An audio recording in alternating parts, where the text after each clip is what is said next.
ඒ අපගේ ශාස්ත්‍ර වූ සම්මා සම්බුදුරජාණන් වහන්සේට අප හැම දිනාගේම নমස්කාරය වේවා.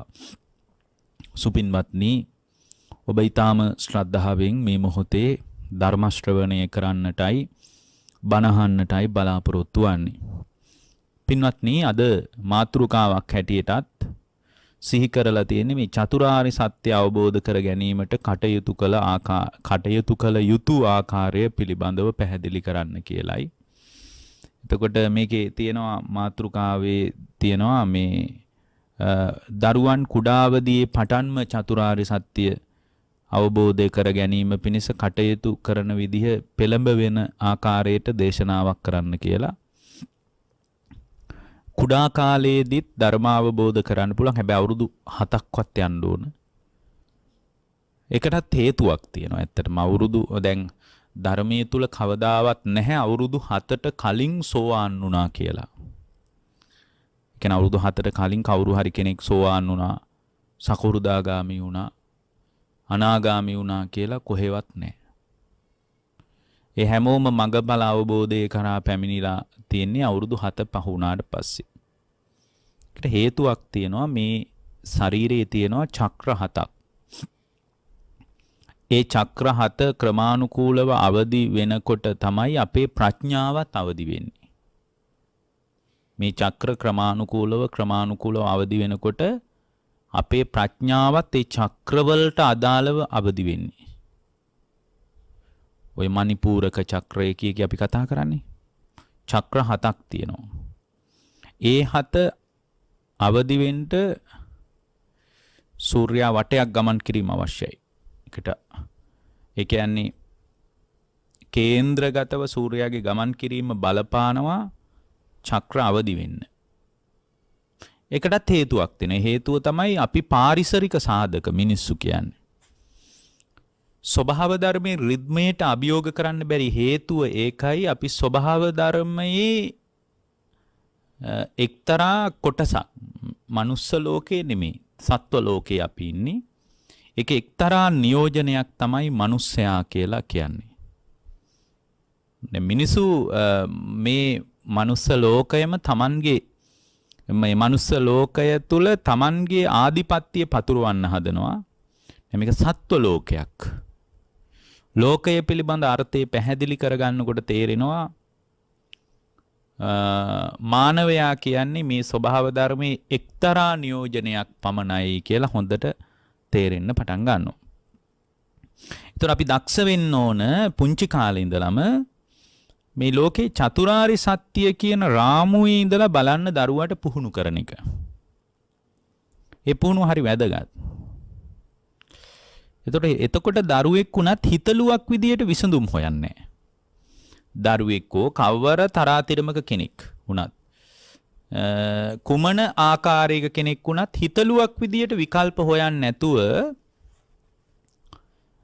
මේ පණිවිඩය දන්න කෙනෙකුට පුළුවන්, මේ පණිවිඩය ගැන නුවණක් තියෙන කෙනෙකුට පුළුවන් ගැටලුව දිහා බලන්න. ඒ ගැටලුව දිහා බලන ගමන් ඒ ගැටලුව උද්ගත වෙච්ච හේතුව දිහාත් බලන්න පුළුවන්. එතකොට හේතුව වෙනස් කිරීම තුළ ගැටලුව සම්පූර්ණයෙන් වෙනස් කළ හැකි බවත් එයාගේ මනසට එනවා. ඇත්තටම මේක විශ්ව න්‍යායක් මේ චතුරාර්ය සත්‍ය කියන්නේ. චතුරාර්ය සත්‍ය කියන්නේ දුක ඇතිවීමත්, දුක ඇතිවීමට හේතුවත්, දුක නිරුද්ධ කිරීමේ ප්‍රතිපදාවත්. දුක කියන්නේ සත්‍ය,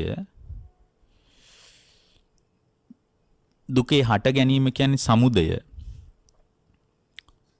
ඊට පස්සේ මේ දුක නිරුද්ධ කිරීම, ඒක නිරුද්ධ කරන්න අදාළ ප්‍රතිපදාව. මේ න්‍යාය ලෝකේ කවර දෙයකට උනත් පාවිච්චි කරන්න පුළුවන්. මේක පාවිච්චි කරන්න බැරි දෙයක් නැහැ. හැම දෙයකටම මේ න්‍යාය පාවිච්චි කරන්න පුළුවන්. ඕනෑම විවාහ සංස්ථාව තුල වුණත්, දරුවෙක්ගේ චර්යා තුල වුණත්, කුමන අත්දැකීම් පරාසයක් තුල වුණත් මේ චතුරාර්ය සත්‍ය කියන පර්යාය අපිට පාවිච්චි කරන්න පුළුවන්, අපිට පරිහරණය කරන්න පුළුවන්.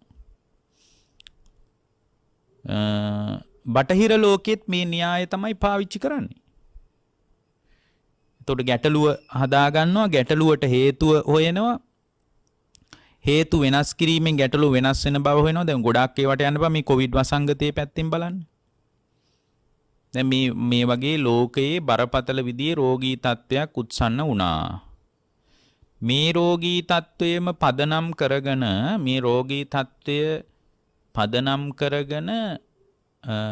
ලෝකයේ මේකට හේතුව හෙව්වා. අන්න ගැටලුවක් තියෙනවා, ගැටලුවට හේතුව හෙව්වා. හේතුව හොයාගෙන යනකොට ඒගොල්ලෝ හොයාගත්තා මෙන්න මෙහෙම වෛරස් එකක් තුලින් තමයි මේක උත්සන්න වෙන්නේ. මේ රෝග තත්ත්වය උද්ගත වෙන්නේ. අන්න හේතුව හොයාගත්තා.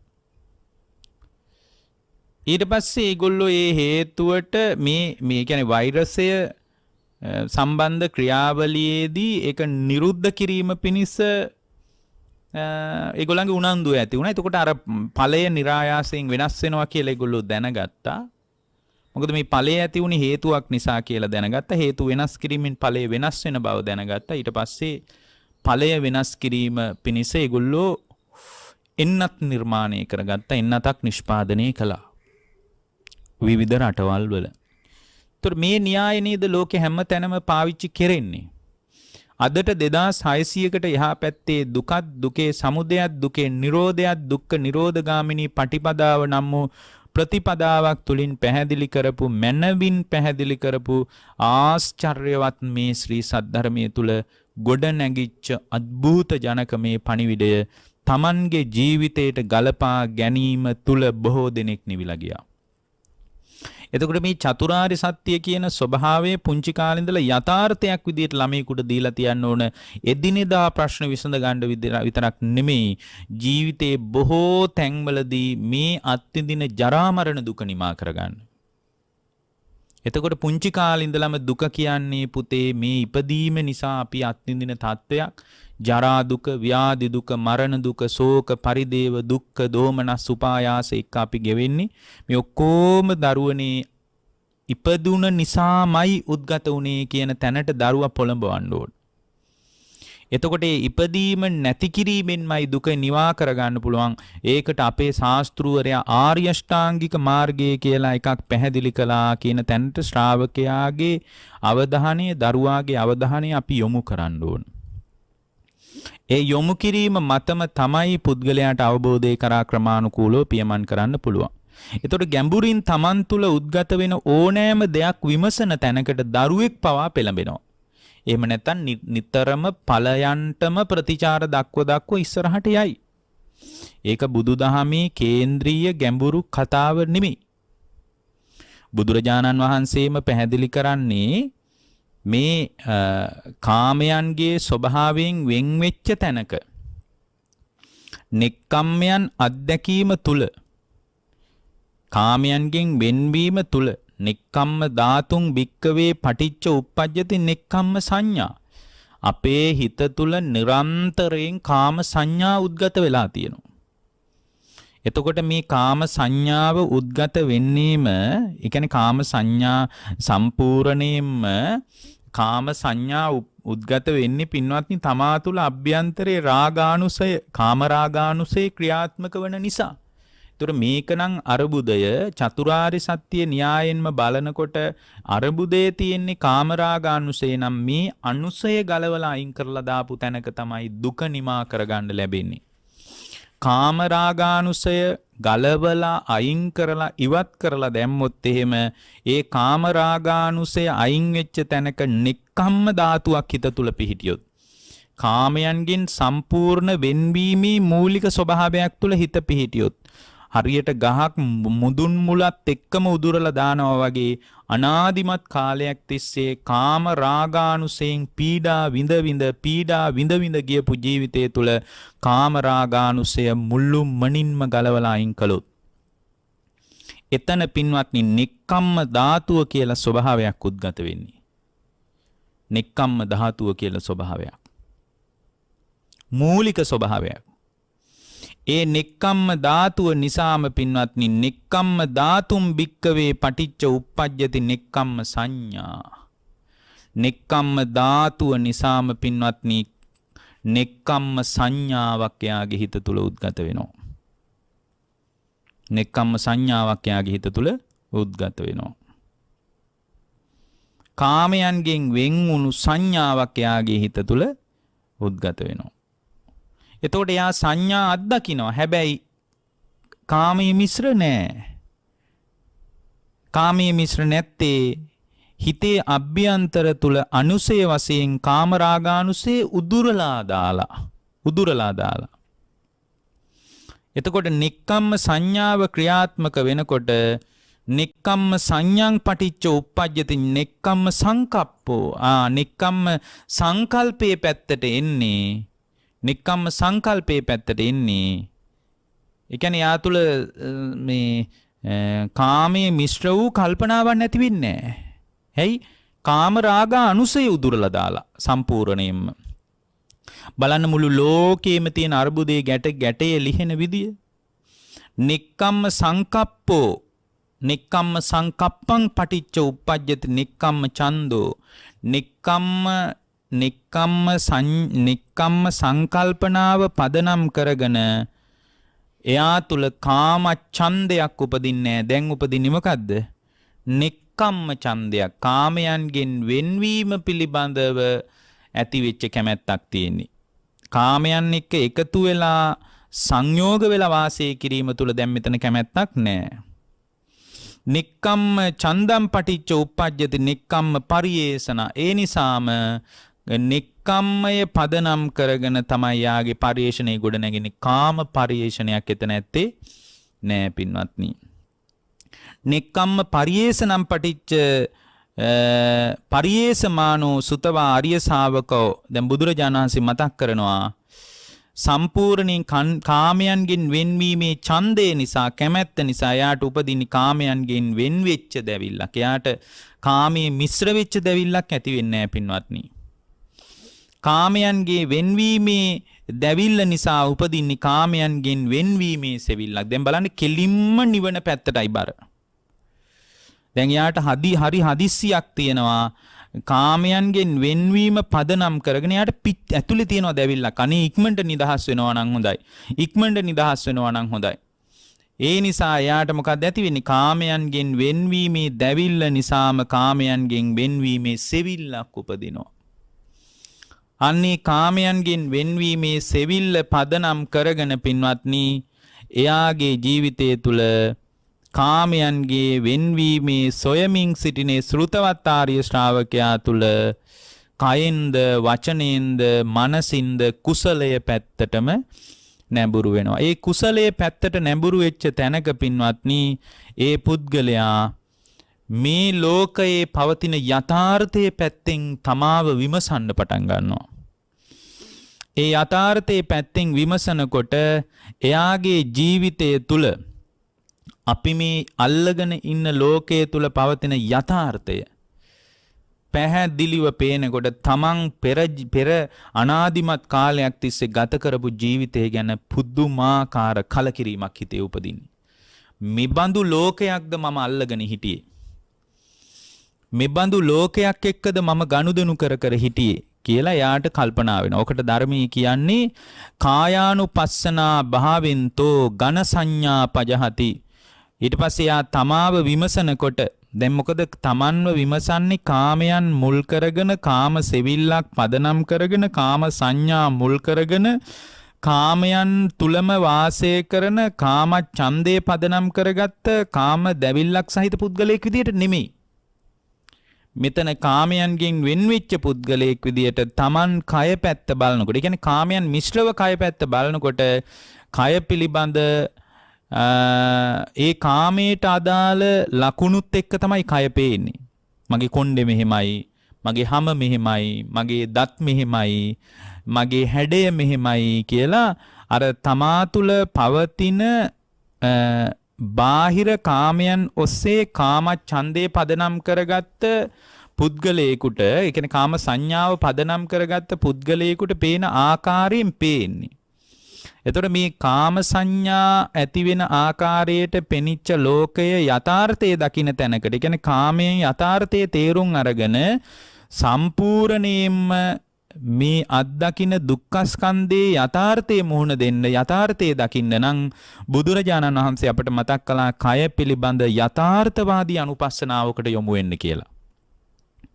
ඒ කය පිළිබඳ යථාර්ථ අනුපස්සනාවකට යොමු වෙනකොට තමයි එයාට මේ ඝන වශයෙන් අල්ලගත්ත සංඥාවේ යථාර්ථය පැහැදිලි වෙන්න පටන් ගන්නි. ඒකට ධර්මයේ තියෙන්නේ කොහොමද? කායානුපස්සං භාවෙන්තෝ ඝන සංඤම් පජහති. කායානුපස්සනාව ඉදිරියට දියුණු කරගෙන යන ශ්‍රාවකයා තුල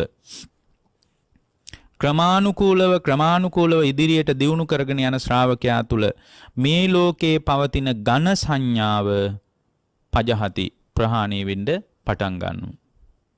එතකොට මේ ඝන සංඥාව දියාරු වෙලා යනකොට එයාට තේරෙනවා ඝන සංඥාවකින් අල්ලන්න ලෝකේ කිසිවක් නැහැ. කිසිදු රූපයකුත් නැහැ. කිසිදු ශබ්දයකුත් නැහැ. කිසිදු සත්වයකුත් නැහැ. කිසිදු පුද්ගලයෙකුත් නැහැ. කිසිදු මමෙකුත් මෙතන නැහැ. හේතුව සංයෝග වෙච්ච තැනක පවතින ඝන සංඥාව තමයි මම කියලා කියන්නේ. එකතු වෙච්ච සකස් වෙච්ච තැනක පවතින දේ තමයි මේ ඝන සංඥාවෙන් අල්ලගත්ත සත්වයා පුද්ගලයා කියලා අපි කතා කරන්නේ.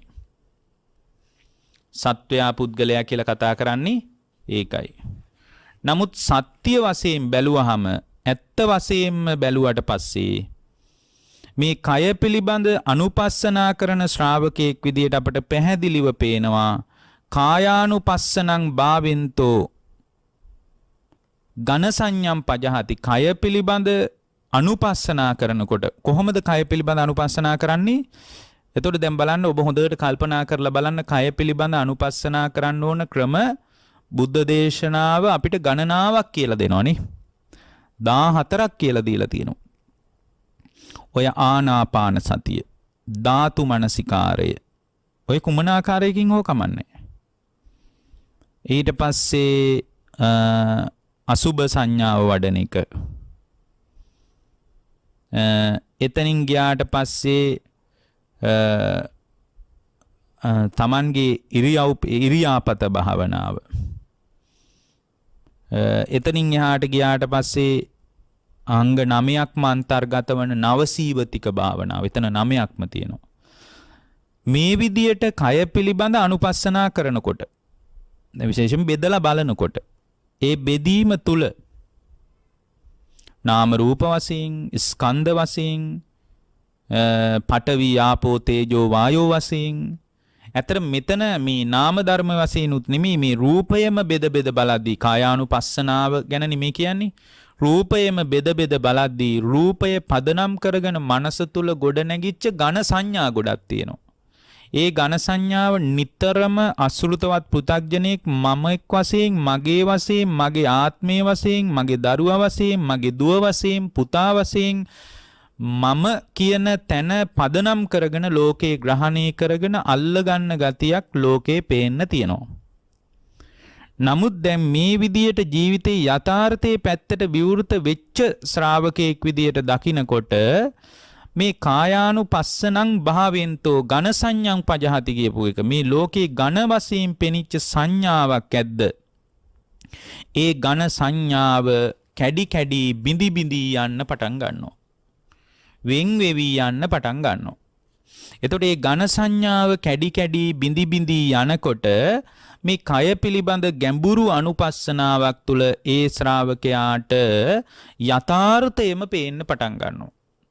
මේ බාහිර ලෝකේ රාගය හදාගෙන, පටිගය හදාගෙන තමන්ගේ ජීවිතය එක එක පැත්තට දෝලණය වෙවි නොයෙක් කෙලෙස් ධර්මයන් උපදව ගියාට මේ කය පදනම් කරගෙන එබඳු කිලේශ ධර්මයක් උපදව ගැනීම කිසිසේත්ම සුදුසු නෑ නේද? කොහොමවත් සුදුසු නෑ නේද? කිසිදු ආකාරයකින් එබඳු තත්වයක් උද්ගත නොවිය යුත්තක් කියලා එයාට පේනකොට මේ ඝන සංඥාව බැහැර වෙලා යනවා. ඝන සංඥාව බැහැර වෙලා යනකොට ඒ ඝන සංඥාව බැහැර වීම නිසාම ඝන සංඥාව උද්ගත වීම නිසා ඇතිවෙච්ච යම් කිසි රාගයක් හෝ පටිගයක් හෝ කිසිදු ආකාරයක ක්ලේශ ධර්මයක් හිත තුළ උද්ගත නොවන විදියටම ඒ ශ්‍රාවකයා නිවිල යනවා. ඒ නිවිලා යනකොට එයාට ඒ දැක්ම තව දුරටත් තියුණු කරගන්න අවශ්‍ය නම් තව දුරටත් තියුණු කරගන්න අවශ්‍ය නම් පින්වත්නි එයා එතනින් මෙහා පැත්තට ගිහින් තව දුරටත් එක පරියායකින් විදර්ශනා කරන කොහොමද? වායානුපස්සනම් භාවෙන්තෝ ආයූහනම් පජහති. පින්වත්නි මේ ලෝකයේ වායානුපස්සනාව වඩනකොට තමයි මේ රැස් කරන ස්වභාවය අතහැරිලා යන්නේ. අපේ ජීවිතේ හැම වෙලාවකම රැස් කරන ගතියක් තියෙනවා. හැම වෙලාවකම අපි නිරන්තරයෙන් රැස් කරන ගතියක් අපේ ජීවිතේ තියෙනවා. එතකොට අජ්ජත්තික බාහිර ආයතනික ලෝකයක් තියෙනවා. ඒ ලෝකය ඇති වෙලා නැති වෙලා යනවා. එතකොට ඇති වෙලා නැති වෙලා යනකොට රූපයත් ඇති වෙලා නැති වෙලා යනවා. ඒ රූපේ නිසා උද්ගත වෙච්ච හිතත් ඇති වෙලා නැති වෙලා යනවා. මේවා හිස් ධර්මයන් විදිහට දකිනවා. එතකොට මේවා හිස් ධර්මයන් විදිහට දකිනකොට හිස් බවම දකිනකොට නාම රූප ධර්මයක් විනා මෙතන ඇති කිසිම දෙයක් නැහැ කියලා ඒ හිස් බවම යම් ශ්‍රාවකයෙක් දකිනකොට පින්වත්නි සංස්කාර ධර්මයන් ඒ හිත තුල පදිංචි වෙන්නේ ඇවිල්ලා. සංස්කාර ධර්මයන් හිත තුල පදිංචි වෙන්නේ සමුදය ප්‍රහාණය වීමක් විනා වෙන කිසිම දෙයක් නැහැ. කිසිම සංස්කාරයක් හිත තුල ඇති වෙන්නේ. අන්න ඒ වෙලාවට ආයූහනම් පජහති. මොකද්ද මේ ආයූහනම් පජහති කියන්නේ? ආයූහනම් පජහති කියන්නේ රැස් කිරීම අතහරිනවා කියන එක. මොනවද රැස් කරන්නේ? සංසාරෙට නොඑක් සංස්කාර ධර්මයන් රැස් කරනවා. අපේ ජීවිතය තුළ සංසාරයට නොඑක් සංස්කාර ධර්මයන් රැස් කරන ගතියක් තියෙනවා. දැන් සංස්කාර ධර්මයන් රැස් කරන ගතිය මෙතන දුරු වෙලා යනවා. එතකොට වයානුපස්සනාව දකිනකොට අජ්ජත්තික බාහිර ආයතන ඇති වෙලා නැති වෙලා යනවා. ඒවා දැනගන්න හිතත් ඇති වෙලා නැති වෙලා යනවා. මේවා හිස් ධර්මයන් විදියට දැක්කොත් සංස්කාර ධර්මයන් හිතේ පදිංචි වෙන්නේ නැහැ. ඒ පදිංචි වෙන්නේ නැතිකොට පින්වත්නි සමුදය ප්‍රහාණයම පැහැදිලිව පේනවා. කිසිම සංස්කාර ධර්මයක් චක්කුසෝතගාන ජීවහා කාය මන පදනම් කරගෙන ඇති වෙන්නේ නැති තැනක කයින් වචනින් මනසින් දැන් කර්ම රැස් වෙන්නේ නැහනේ. එතකොට කයින් වචනින් මනසින් කර්ම රැස් වෙන්නේ නැති වුණාට පස්සේ ආයූහනම් පජහති සංසාරයට රැස් කරන ගතිය අතහැරිලා යනවා. රැස් කර ඉදිරියට යන ජීවිතය තුල සසරට රැස් කරන ගතියක් තිබ්බනම් ඒ සසරට රැස් කරන ගතිය යාගේ ජීවිතෙන් මගහැරිලා යනවා. අනේ මගහැරිලා යනකොට නැවත සාංශාරික ජාලේ නිර්මාණය වීම පිණිස සකස් වෙලා සංස්කාරයක් විදියට ඉදිරියට මතුවෙන දේ නවතිනවා. එතකොට මේ නැවතීම තුලම තමයි පින්වත්නි ඒ ශ්‍රාවකයා මේ විපරිණාමයම මානසිකාරය කරන්න අවශ්‍ය වෙන්නේ යථාර්ථය දකින්නවනම්. මේ විපරිණාමයම මානසිකාරය කරනවා. ඒකට කියන්නේ විපරිණාමානුදස්සනං භාවෙන්තෝ විපරිණාමානුපස්සනම් භාවෙන්තෝ විපරිණාමයම මානසිකාරය කරනවා. ඇයි විපරිණාමයට ලෝකේපත් වෙන්නේ? අත්දැකීම් පරාසය තුල විපරිණාමය කියන එක ආවේනික දෙයක්ද නැද්ද? ආවේනික දෙයක්. එතකොට විපරිණාමය කියන එක ආවේනික දෙයක් නම් ඒ විපරිණාමයේ නම් වූ ආවේනික තත්වයට පත් වෙන්නේ ඇයි පින්වත්නි? විපරිණාමයේ නම් වූ ආවේනික තත්වයට පත් වෙන්නේ අනිත්‍යතාවයට යාම නිසා. කුමකට යාම නිසාද? අනිත්‍යතාවයට යාම නිසා. අනිත්‍යතාවයට යාම නිසාම අපිට මතුවෙන බරපතල අර්බුදය තමයි වෙනස් වීම. එතකොට වෙනස් වීම කියන එකට අපි කියනවා විපරිණාමය කියලා. මේක භාවනාවක් විදියට විපරිණාමානුපස්සනාව වශයෙන්ුත් විදර්ශනා කළ යුතුයි. ස්කන්ධයන් අනිත්‍ය දුක්ඛ අනාත්ම විදියට විතරක් නෙමෙයි දකින්න ඕනේ. ඒ දැක්ම තව දුරටත් තියුණු කරගන්න වඩන එක තැනක් තියෙනවා විපරිණාමානුපස්සනාව කියලා. විපරිණාමානුපස්සනාව. ඒ කියන්නේ මේ වෙනස් වීමම දකිනවා. මොන වගේ වෙනස් වීමද? රූපයන්ගේද, වේදනාවන්ගේද, සංඥාවන්ගේද, සංස්කාරයන්ගේද විඥානයේද වෙනස් වීමම දකිනවා. වෙනස් වීම කියලා කියන්නේ වෙනත් ස්වභාවයකටපත් වෙනවා. අනිත්‍යතාවය නෙමෙයි. අනිත්‍යතාවය නිසා වෙනත් ස්වභාවයකටපත් වෙනවා. එතකොට දැන් ඔබ හොඳට බලන්න රූපය වෙනස් ස්වභාවයකටපත් වෙනවා. එතකොට රූපය වෙනස් ස්වභාවයකටපත් වෙනවා ප්‍රකටව සහ අප්‍රකටව. ප්‍රකටව රූපය වෙනස් ස්වභාවයකටපත් වෙනවා කාලයක් යනකොට. එතකොට ඔබ ඒක හොඳටම පේනවා කුඩා කාලයේ තිබ්බ රූපයට වඩා දැන් මගේ රූපය වෙනස් ස්වභාවයකටපත් වෙලා. ඇයි? අනිත්‍යතාවය කියන සදාතනික ධර්මයට රූපේ යටත්. මේවා පුංචි කාලේ ඉඳලා කියලා දීලා තියන්න ඕන. අනිත්‍යතාවේ නම් වූ සදාතනික ධර්මයට රූපය යටත් නිසා පොඩි කාලයේ තිබුණු රූපය මම කොච්චර කැමති වුණත් කොච්චර අකමැති වුණත් මම මනාප වුණත් අමනාප වුණත් ඒ රූපය වෙනස් වෙනවා. අනිත්‍යතාවයේ නිසායි එහෙම වෙන්නේ. එතකොට සජීවී අජීවී සියල්ලම මේ විදිහට දකින්න ඕන. මුලින් සජීවී දේවල් විතරයි දකින්නේ. නමුත් අජීවී දේවල් පවා විපරිණාමයට යන විදිය දකින්න ඕන විපරිණාමානුපස්සනාවෙන්. නිරන්තරයෙන් වෙනත් ස්වභාවයකට පත් වෙමින් යනවා නේද කියලා අනිත්‍යතාවයම දකිනවා. ඒ අනිත්‍යතාවයම දකිනකොට විපරිණාමානුපස්සනං භාවෙන්තෝ ඒක වඩනකොට පින්වත්නි එයාට තමන්ගේ ලෝකය තුල පවතින සජීවී අජීවී සියල්ලම වෙනස් වෙලා යන ආකාරය දකින්න පුළුවන්. ඒක දෙවිදියකින් දකින්න ඕන කිව්වේ ක්ෂණයක් ගානේ රූපේ බිඳෙන ආකාරයත් ඒ බිඳීම නිසා රූපේ වෙනස් ස්වභාවයකටපත් වෙන ආකාරයක් දකින්න ඕන. ඒක භාවනාවෙන් දකින්න ඕන. ඒක ඇහෙන් දකින්න බෑ. මේ ආකාරයෙන්ම වේදනාව වෙනස් වෙන ආකාරයක් දකින්න ඕන. දැන් බලන්න ඔබ බලන්න සමහර වෙලාවට ඔබට ඇතිවෙච්ච වේදනා කල්පනා කරලා බලන්න. අතීතේ සමහර තැන්වල ඔබට හිතෙන්නේ නැති අනේ මට මගේ හිතනම් ආයේ කවදාවත් හදාගන්න බැරි වෙයි. එච්චර කඩා වැටිච්ච තැන් තියෙනවා. සමහර අත්දැකීම් වලදී ඒ තරම් බරපතල විදියට කඩා වැටිච්ච තැන් තියෙනවා. සමහර විට ඔබේ ජීවිතය ඇස්සේ ඇති නිදි වරාගෙන අඬපු අවස්ථා. එළි වෙනකන් කෑග ගහ අඬපු අවස්ථා ඇති. කායික දුකක් හෝ මානසික දුකක් පදනම් කරගෙන. ඒ සමහර තැන්වලදී ඔබ හිටියේ නෑ මම ආය නම් දැන් සමහරට බැඳීමක් නිසා මෙහෙම වුණා කියලා හිතන්නේ. මොකක් හරි බන්ධනයක් නිසා. ඒ කියන්නේ කවුරු හරි ඔය ප්‍රේමවන්තයෝ හරි ආදරය කරන අය හරි මොනවා හරි ඔය කියන්නේ. ඒ වගේ දෙයක් නිසා ඔබ තුල ඇති වුණා නම් යම්කිසි වේදනාවක්. එදා ඔබට හිතෙන්නේ නැති ආයනම් ප්‍රේමයක පැටලෙන්නේ නැහැ මේක මොන දුකක්ද කියලා හිතෙන්නේ නැති. නමුත් ඒ දුක දිහා හැරිලා බලනකොට ඔබ අද ඉන්න තත්වෙත් එක්ක ඒ වේදනාව විපරිණාමයටපත් වෙලා. ඕක සාමාන්‍ය කෙනෙක්ගේ කල්පනාව තුලින් හිතලා තේරුම් ගන්න පුළුවන් එකක්. නමුත් ඔය தત્ත්වයේ අභිබවා ගිහින් විපරිණාමානුපස්සනාවෙන් දකින්නේ මොහොතක් ගානේ වේදනාව වෙනස් වෙන ආකාරය. විටක සෝත සම්පස්සජා වේදනාව උද්ගත වෙනවා. ඒ මොහොතේ මේක නිරුද්ධ වෙලා ගාන සම්පස්සජා වේදනාව හට ගන්නවා. ඒ මොහොතේ මේක නිරුද්ධ වෙලා ආය ජීවහා සම්පස්සජා වේදනාව හට ගන්නවා.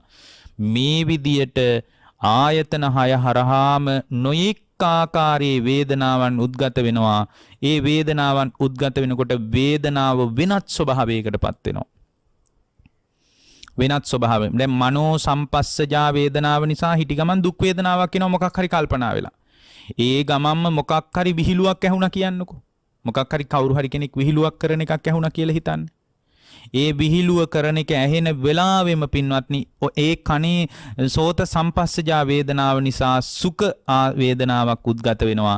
ඒ වේදනාව එතනම සතුට වෙලා එතනම නිරුද්ධ වෙලා ගිහින් ආයෙත් අර මනෝ සම්පස්සජා වේදනාව හරහා දුක ආයෙත් මතුවෙනවා මොකක් හරි කල්පනා වෙලා. ඔය විදියට හැම වෙලාවකම පින්වත්නි අපි විපරිණාමානුපස්සනාවට යටත් නේද? මොහොතක් ගානෙම විපරිණාමයට වෙනත් ස්වභාවයකටපත් වෙනවා නේද? ඒකට හේතු වෙන්නේ අනිත්‍යතාවයම නේද කියලා විපරිණාමානුපස්සනාවම හොඳට දියුණු කරනවා. මේවා පුංචි කාලේ ඉඳලා දියුණු කරන්න කියලා දෙන්න ඕන. එහෙම වුණාම කිසි ගැටලුවක් නැහැ. බොහෝම උපේක්ෂා සහගතව ලෝකයේ දිහා බලාගෙන ඉස්සරහට යන්න පුළුවන් හයිය හිතක් හැදෙනවා. එතකොට එතනින් එහාට ගිහින් ඒ ශ්‍රාවකයා තුල තව දුරටත් දියුණුවක් ඇති වෙන්න ඕන. අනිමිත්තානුපස්සනං භාවින්තෝ නිමිත්තං පජහති බොහෝම වැදගත් දෙයක් මේක. ඔය සියලු දේවල් වලට වඩා බොහොම වැදගත් දෙයක්. පින්වත්නි හිතේ සටහන් වශයෙන් වැටහෙන දේවල් තියෙනවා. ඒවට අපි කියනවා නිමිති කියලා. මොනවද ඒවට කියන්නේ? නිමිති කියනවා. එතකොට මේ නිමිති අපට වැටහෙනවා. එතකොට S2 පියාගෙන ඔළුව සිහි කරන්න පුළුවන්.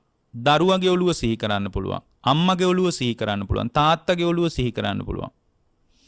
අත කියන සංඥාව නිකන් හිතට ගන්න විතරයි තියෙන. අතේ හැඩයත් එක්ක පාටත් එක්ක ඇඟිලිවල ස්වභාවයත් එක්ක එකපාරම නිමිත්ත මතුවෙනවා.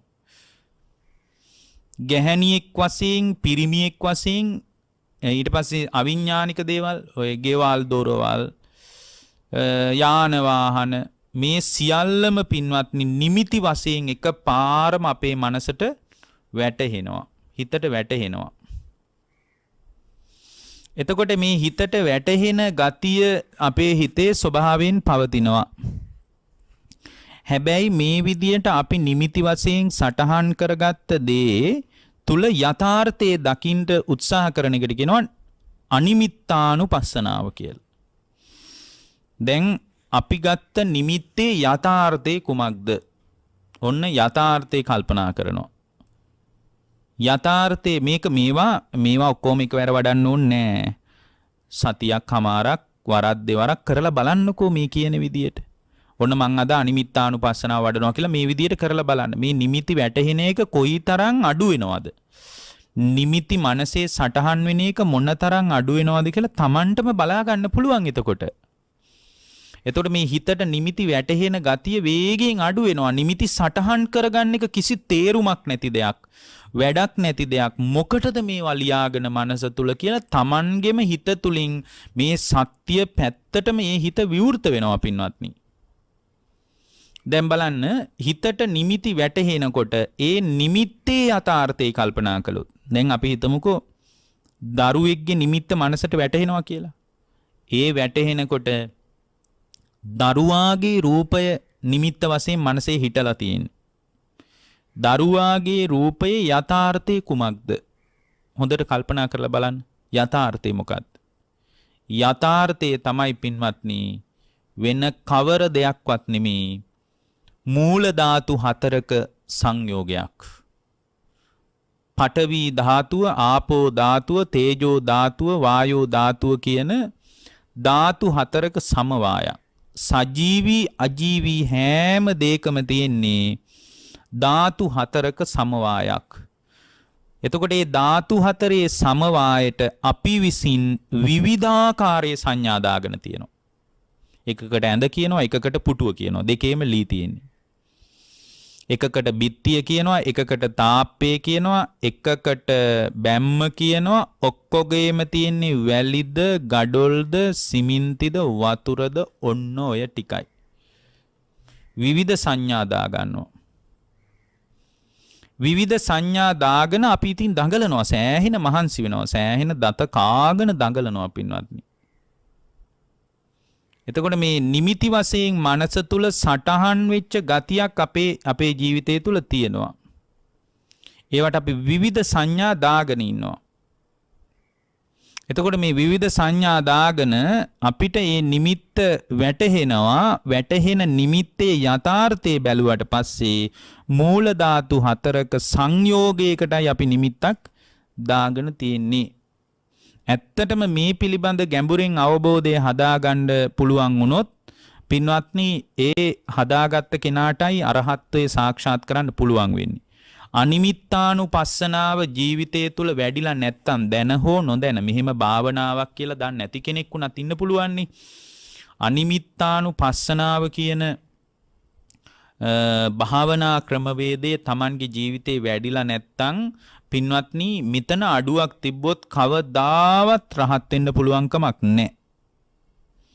ඇත්තටම මේ සෝවාන් වෙන්න නම් පුළුවන්. සෝවාන් උනත් මේ අනිමිත්තානුපස්සනාව වැඩිලා නැත්තම් රහත් වෙන්න බෑ. සෝවාන් වෙච්ච කෙනෙකුටවත් අනිමිත්තානුපස්සනාව වැඩිලා නැත්නම් භාවන රහත් වෙන්න බෑ. ඇත්තටම සෝවාන් වෙච්ච කෙනෙකුට මේ කතාව සමහර අවස්ථාවල බුදුරජාණන් වහන්සේ නොකිය හිටියෙත් ඒකයි. දැන් අනීපිඬු සිටුවරයා මරණාසන්න වෙලාවේ තමයි මේ නිමිති සටහන් ගන්න එපා කියලා එතනට වැඩිය සාරිපුත්තයන් වහන්සේ සමග ආනන්දහරු මතක් කළානේ. එතකොට අනීපිඬු සිටුවරයා අඬනවනේ. සෝවාන් වෙච්ච ශ්‍රාවකෙක්නේ. සෝවාන් වෙච්ච ශ්‍රාවකෙක් විදියට අනීපිඬු සිටුවරයා අඬනකොට ආනන්ද හාමුදුරුවෝ ළඟට ගිහින් අහනවා කිට්ටු වෙලා ඇයි මේ ඔබට මොකක් හරි හිතේ පසුතැවීමක්වත් තියනවද කියලා. මොකක් හරි හිතේ කනස්සල්ලක් පසුතැවීමක් හිත වේදනාවක්වත් තියනවද කියලා. ඔබ මේ රූපේ පැත්තෙන්වත් හිටගෙනද ඉන්නේ, ශබ්දේ පැත්තෙන්වත් හිටගෙනද ඉන්නේ, ඒ අනුව ගිය විඥානයක් පවත්වගෙනද ඉන්නේ, මොකක් හරි තියනවද කියලා අහනකොට කියනවා නෑ ස්වාමීනි මම රූපයේ පැත්තෙන් ඉන්නෙත් නෑ, ඇස පැත්තෙන් ඉන්නෙත් නෑ, රූපය අනුව ගියපු විඥානයක් පවත්වන්නෙත් නෑ ස්වාමීනි, ඒක නෙමෙයි අවුල කියනවා. ඒක නෙමෙයි අවුල කියනවා. මට තියෙන අවුල තමයි ස්වාමීනි, මගේ අවුල තමයි, වෙන මොකක්වත් නෙමෙයි. මට තියෙන අවුල තමයි මේ ලෝකයේ, මේ මම අත්දකින ලෝකය තුල මෙබඳු කතාවක් බුදුරජාණන් වහන්සේ මම මෙච්චර කිට්ටුවෙන් ඇසුරු කළා, ශ්‍රාවකයෝ මෙච්චර ළඟින් ඇසුරු කළා, සබ්‍රක්‍මචාරින් වහන්සේලා බොහෝම කිට්ටුවෙන් ඇසුරු කළානේ, කවදාවත් මේ වගේ කතාවක් මට කිව්වේ නෑනේ කියලා. හේතුව තමයි සෝවාන් වුණත් මේ අනිමිත්තානුපස්සනාව වැඩිලා නැත්තම් එයාට පින්වත්නි අරහත්ත්වයටපත් වෙන්න බෑ.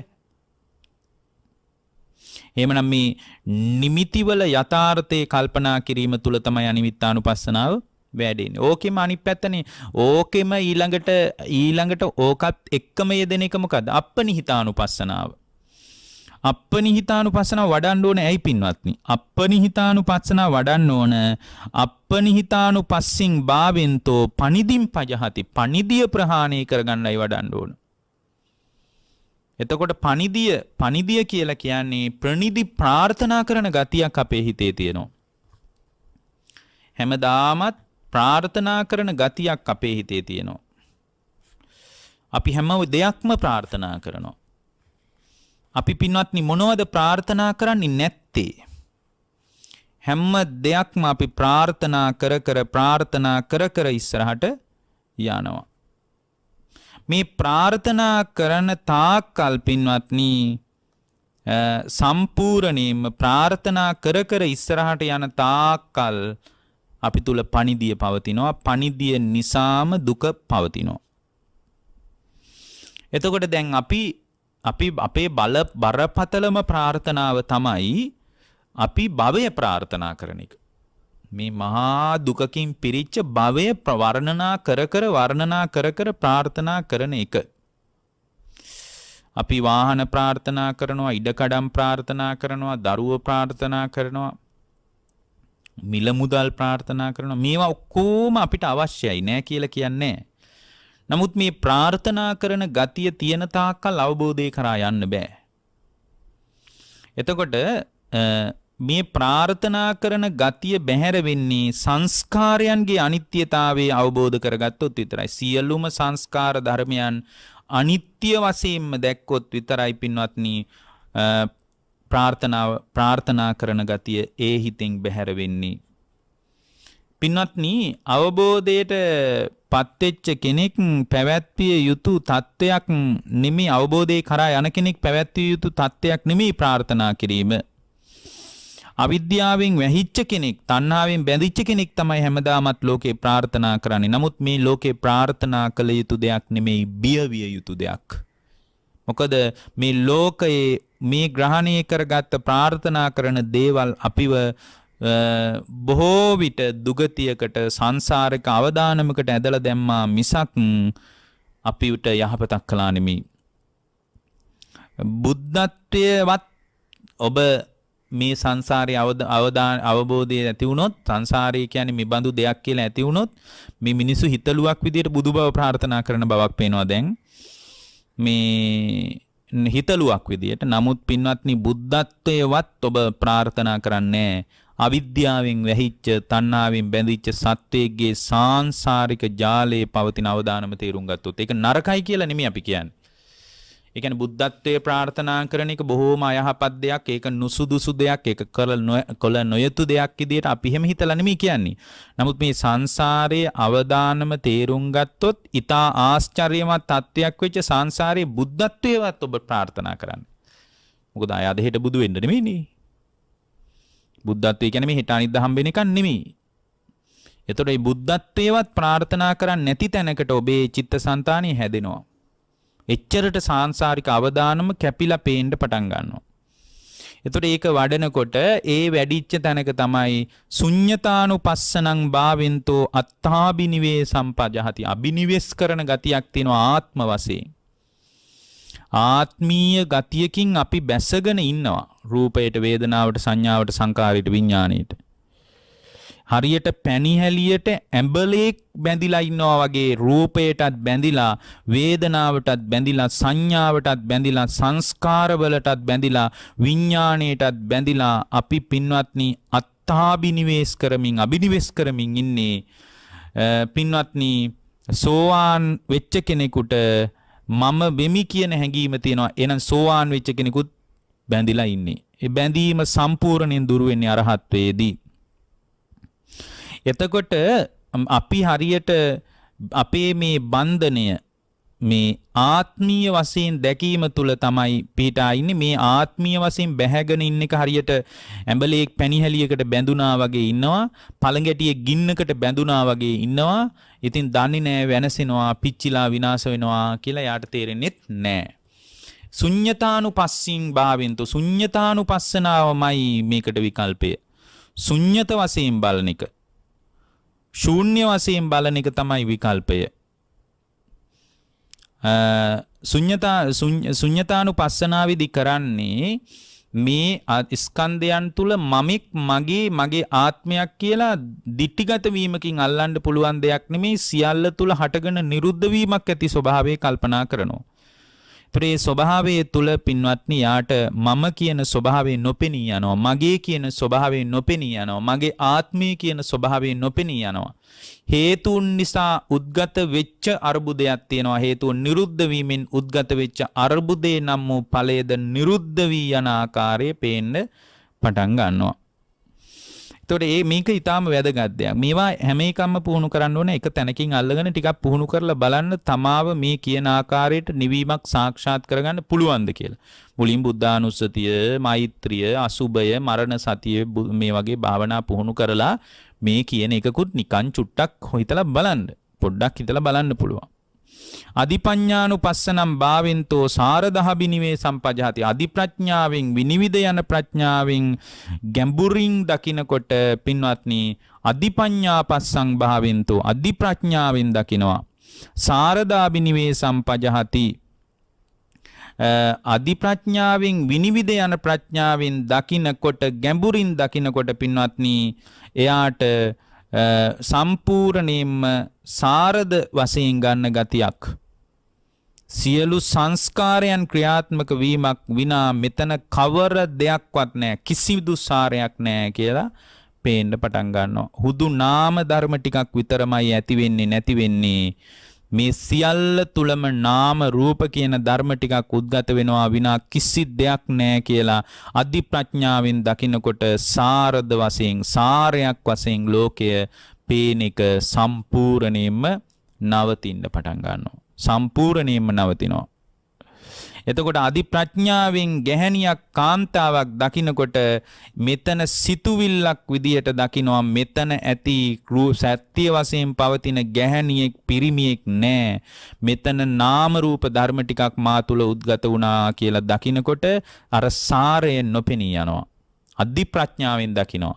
ඒකට ධම්මවිජය බොජ්ජංගෙ හැම හොඳට වැඩිලා තියෙන්න ඕන. සප්ත බොජ්ජංග හොත්තට වැඩිච්ච තැනක තමයි මේවා එකින් එක ඒ තැනදී විදර්ශනා කරමින් ජීවිත අවබෝධයේ පැත්තට ඒ ශ්‍රාවකයාට නැමින්න පුළුවන්කම තියෙන්නේ.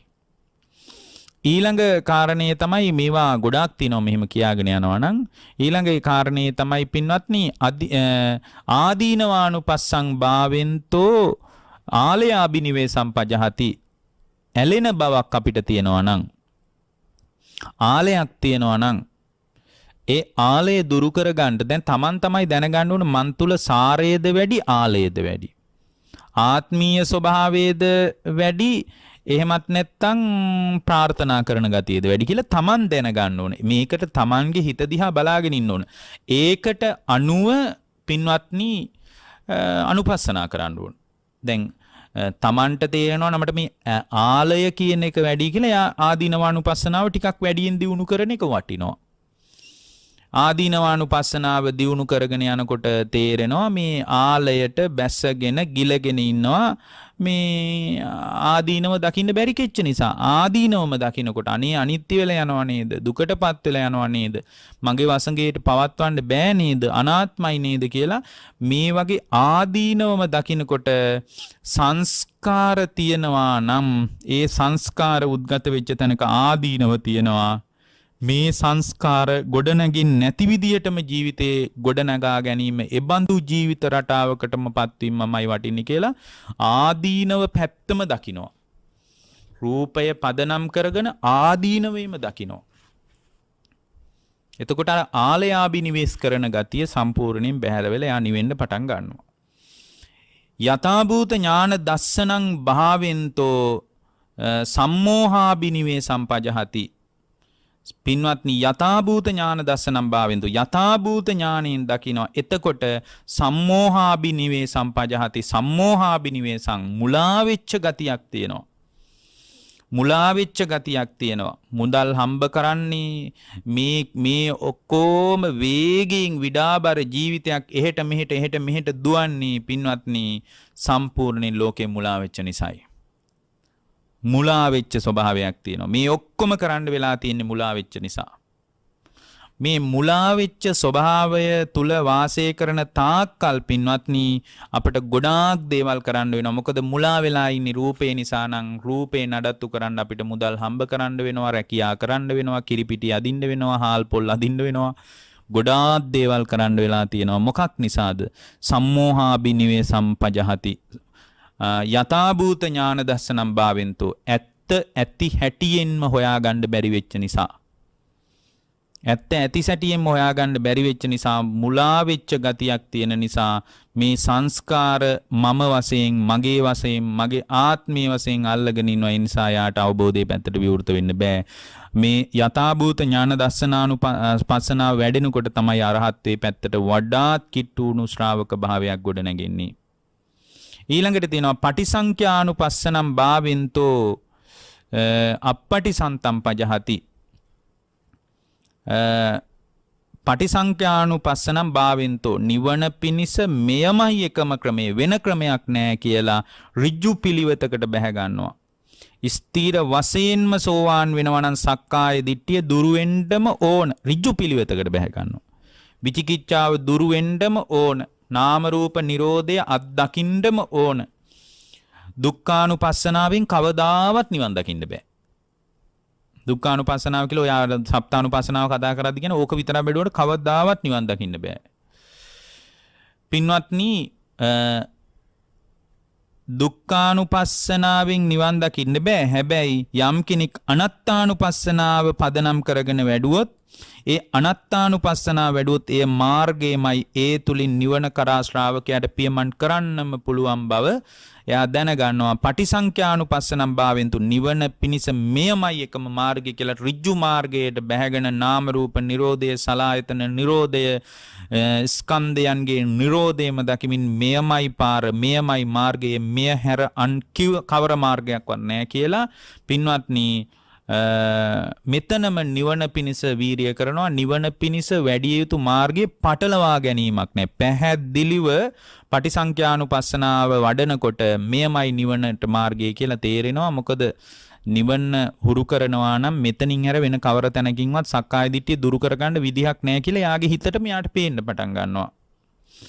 විවට්ටානුපස්සනං භාවෙන්තෝ සංයෝගාබිනිවේ සම්පජහති වට්ටය විවට්ටය වට්ටය කියන්නේ මොකද්ද? වට්ටය කියන්නේ වෘතය කියන එක. වටය.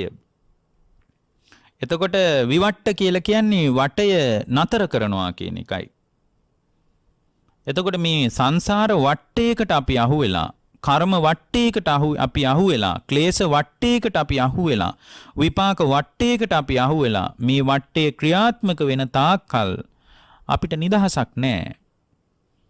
මේ වටේ එකී තැනින් තැන සංයෝජන වලින් ගැට ගහලා පින්වත්නි නිවනට පය තියපු ශ්‍රාවකයා වට්ටය බිඳලා දානවා. විවට්ටානුපස්සනාව කියන්නේ ඒකයි. වට්ටේ බිඳලා දානවා.